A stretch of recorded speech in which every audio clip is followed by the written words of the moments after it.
Hi mga katrops, good afternoon. Grabe. Napasabak na naman tayo nito sa traffic. So, galing tayo ng mga trops sa may BF Homes, Parañaque, sa may CC Santos Street. Kaya ayun. So, nasa labas na tayo ng village. Hindi na ako na-video kasi nagmamadali ako mga trops kasi grabe talagang traffic. Galing ako ng Makati, siguro mga isang oras. Ang problema pa nito mga trops, pag napunta ka sa Parañaque, kung saan ka papasok, doon ka rin lalabas. Kasi yun nga, wala kang sticker.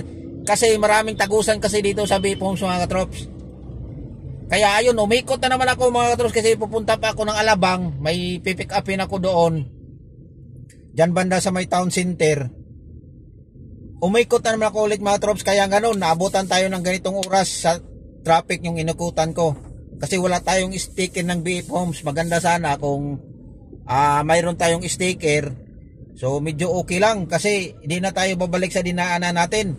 May lusutan kasi diyan sa may sa may dito na banda sa may Las Piñas, sa may moonwalk. Pwede ka sana lumusot doon, pero kung doon ka papasok sa may Parañaque, sa kabilang side, so iikot ka pa rin, babalik ka. Kaya ayun, doon tayo natagalan mga trops dahil yun nga, ang traffic. Tapos bumuhos pa yung ulan. Time check natin mga trops, 11:30 na. So grabe.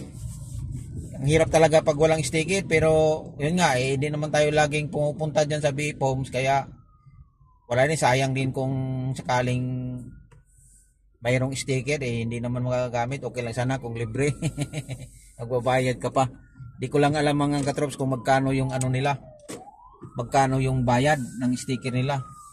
Kaya ayun, so doon tayo natagalan mga katrops. Ayan na, may ambulansya pa. Andito na tayo sa may area ng moonwalk, Las Piñas.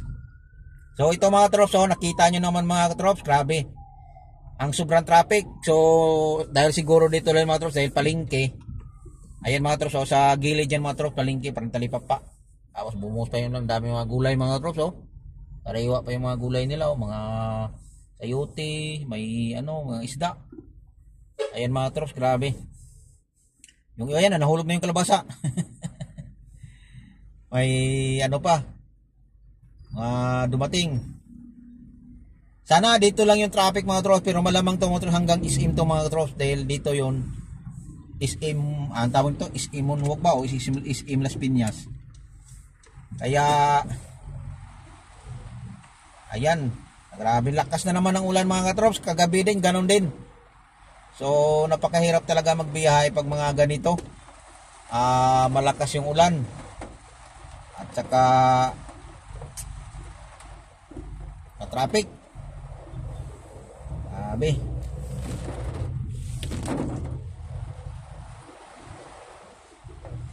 Yay, sana all tayo nito mga katrops.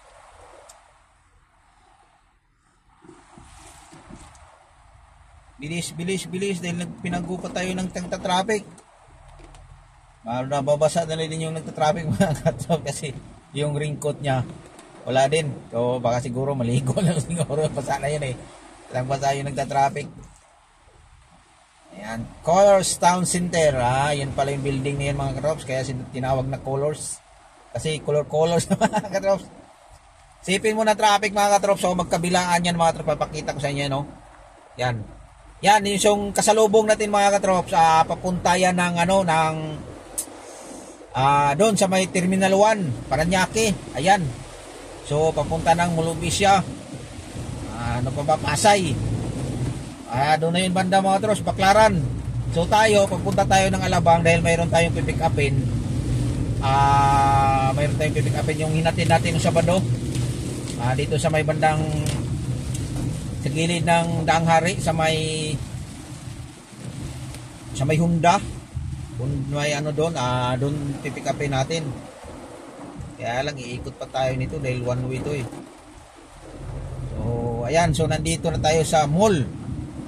Ayan, SM. So sana paglampas natin dito mga trops, tuloy-tuloy na to yung biyahe natin. Maluwag. Pala to mga trops, SM South Mall. South Mall.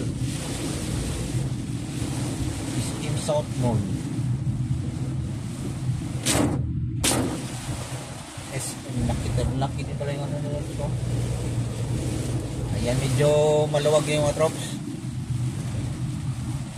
Ayun mga trops, SM. Pero parang walang tao yung SM. Umalakas kasi ng ulan, walang naglalakad.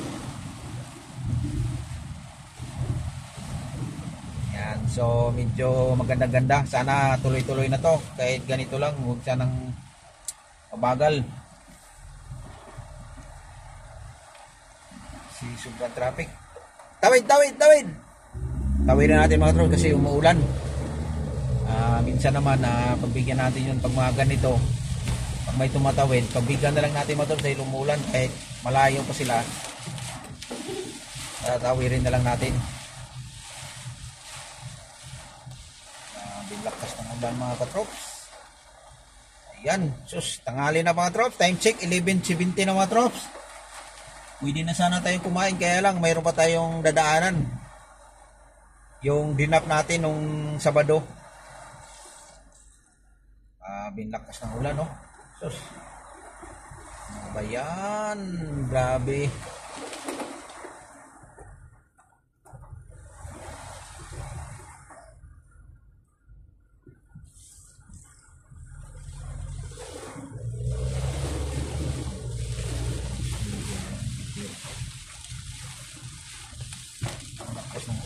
Ano ba?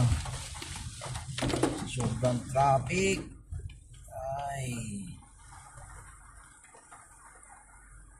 Ay, ito pa yung Excel.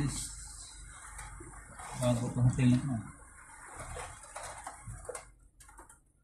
Traffic talaga mga trops. Sana nga nagmumotor na naman dyan.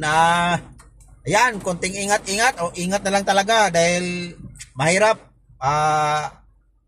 Ano yung kalsada ngayon at saka yung helmet din pag ibaba, pag umuulan kasi yung may salamin sa harap, yung helmet natin, mahirap kasi pag malakas yung ulan, lumalabo yung ano, dahil wala naman yung wiper. Kaya ayun sa mga lalo na yung mga luma na helmet, yung tawag nila doon, visor ba ang tawag nila? Hindi ko alam kung ano, visor sa sasakyan man yun. Yung ano natin, yung cover natin sa helmet, ano yan, pag ano na, luma na, medyo luma, may kalumaan na, yung salamin no, na lumabo pag umulan, kaya kunting-kunting ingat lang. Kasi mahirap na yan pag mga ganyan. Naranasan ko na yan kasi lagi akong nagmumotor pag umuwi, pag umuulan. Saka kailangan din talagang ibaba dahil masakit din sa mata pag tumama yung ano, pag tumama yung ulan, lalong-lalo na pag mga ganito kalakas. Masakit na yun sa mata pag nakatakbo na yung motor. Kaya payo lang sa mga nagmumotor dyan, yung mga medyo malabo na yung mga salamin nila sa helmet, so dahan-dahan na lang sa pagtakbo dahil hindi natin may iwasan yung mga ano, yung may mga lubak na madadaanan, tumatama sa bulong, yan yung mga ano natin, maka-aksidente. Ayun mga trops, so tingnan mo mga trops, so, kung hindi tayo mag-wiper mga trops, ganito, so, super labo na yun mga trops. Kaya ganun din ang makikita nyo pag mayroon kang nagmumotor ka na ano, medyo malabo na yung ano mo, salamin, dahil wala ngang wiper. Wala namang helmet na wiper. Kaya ayun, sana nga mayroong magka-discover ng gano'n na mayroon ng kumbaga battery lang, may wiper na yung helmet. Kaya lang madali lang siguro yung paano yung pag magsak, mahulog, kaya ayun, so masisira agad. Kaya mga trops, so ingat-ingat lang mga trops sa mga nagmumotor dyan. God bless ating lahat. Thank you for watching mga katrops. Ulitin ko, ingat po tayo lagi sa mga ganitong trabaho sa araw-araw nating nagbibiyahe. Ayan, so God bless, ulitin ko, at ingat. Bye-bye!